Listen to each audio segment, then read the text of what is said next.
does a secular Jewish girl from Baltimore, Maryland end up traveling around the world performing indie rock songs about women in Torah, and why? Here is my attempt to answer that question in 10 minutes. When I was 3 months old, my parents, both secular American Jews, moved to Baltimore for my father's job. They chose not to settle in the Jewish suburb of Baltimore, so I grew up in a Christian neighborhood and was one of only a handful of Jews in my school. All my friends attended Towson Presbyterian Church youth group, and I begged my parents to let me go, promising that it really wasn't religious at all. We just hung out, which was basically true.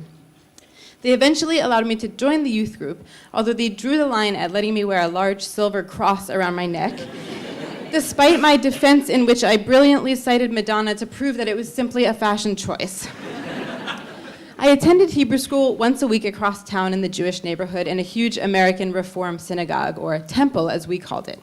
As was typical, I emerged from 7 years of weekly religious instruction with a working knowledge of the Hebrew alphabet, 1 or 2 short prayers, and the tantalizing sense that there was something worthwhile just beyond my reach and no way to get there.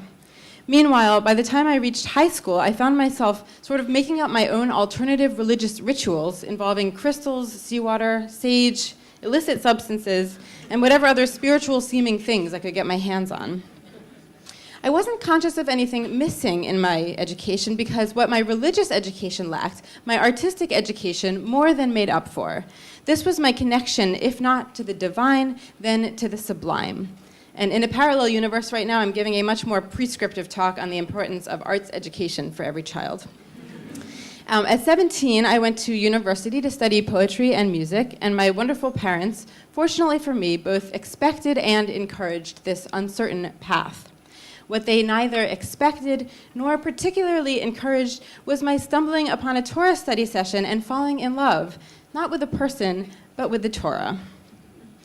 My study partner, Shira, was a girl my age who had been raised strictly Orthodox but had become too religious even for her Orthodox parents, who had forced her to transfer to a secular college to chill her out.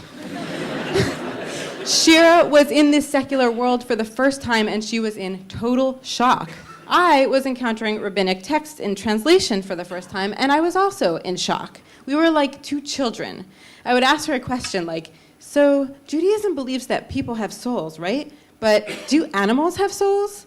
And she would answer me, and then she would ask, so if you're not religious and you go on a date, do you just have sex right away? This taste of Jewish text led me after graduation directly to Jerusalem to begin my deep Jewish education at an incredible school called Pardes. Once at Pardes, I found an interesting conundrum. These texts, which I so enjoyed studying, had a whole series of rules which I discovered I had been breaking my entire life.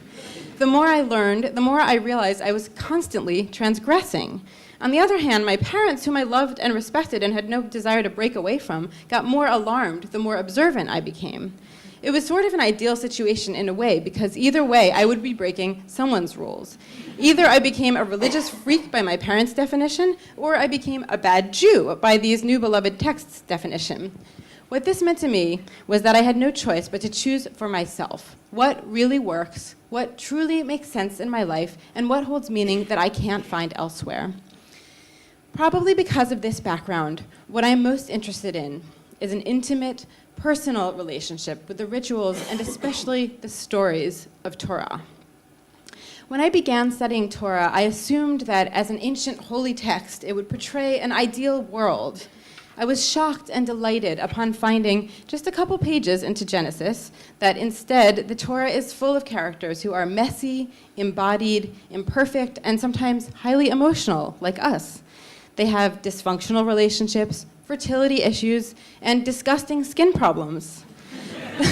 There are brothers and sisters who drive each other crazy, parents at a loss for how to deal with their kids, husbands and wives who can't communicate, dissatisfaction, lust, grief, injustice, loneliness. I love that the world of Torah is as deeply flawed as our own.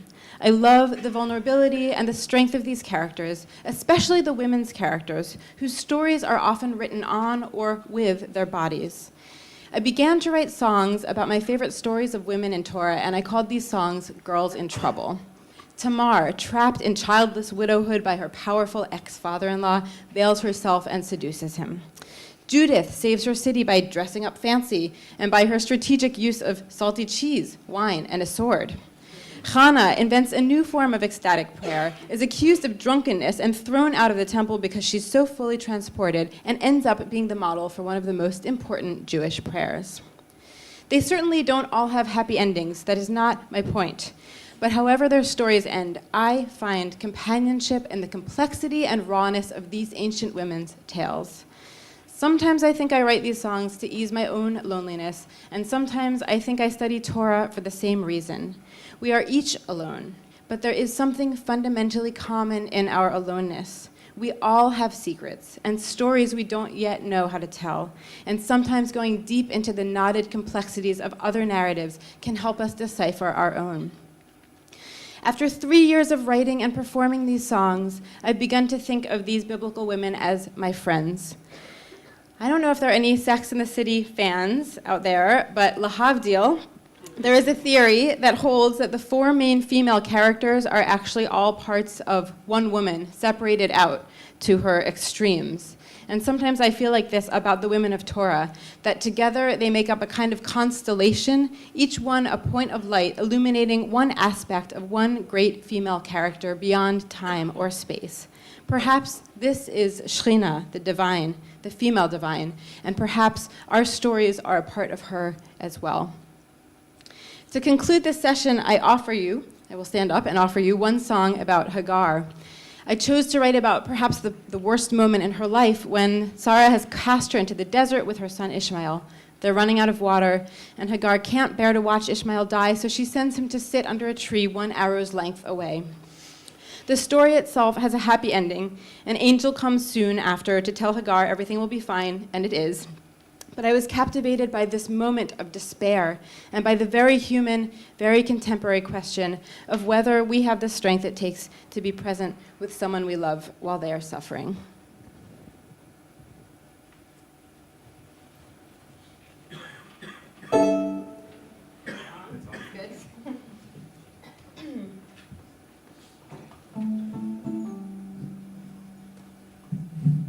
The song is called The Arrow and the Bow.